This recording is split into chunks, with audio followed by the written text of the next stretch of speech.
కూడా మాదిగ మహాశక్తి తరఫు నుంచి ఉద్యమ నమస్కారాలు.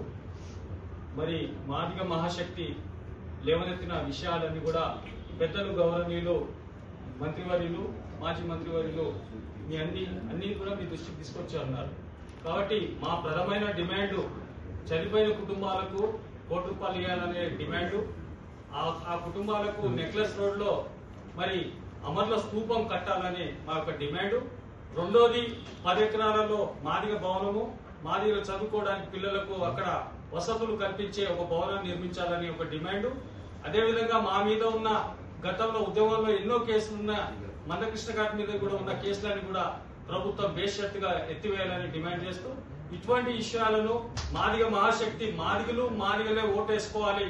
ఎందుకంటే మాకు పార్లమెంట్ లో స్థానం లేదు, రాజ్యసభలో స్థానం లేదు, అదేవిధంగా కౌన్సిల్లో కూడా మా స్థానం లేదు. నామినేట్ పోస్టులు కూడా మా జనాభా నిష్పత్తి ప్రకారంగా మాకు నామినేట్ పోస్టులు కూడా పార్టీలో ఉన్న వాళ్ళకి రావట్లేదు. కాబట్టి ఇవన్నీ విషయాల మీద ముఖ్యమంత్రి గారు దీన్ని ఆలోచించాలి, అధిష్టానం ఆలోచించాలి. లేని పక్షంలో ఎంఎంఎస్ రేపు పెద్ద ఎత్తున కూడా ఉద్యమాన్ని తలబెట్టబోతుంది. వేల సంఖ్యలలో కూడా ప్రభుత్వం మీద నిరసన తెలియజేయడానికి కూడా మాదిగ మహాశక్తి పూర్తిగా సంపూర్ణంగా ముందుకెళ్తుంది.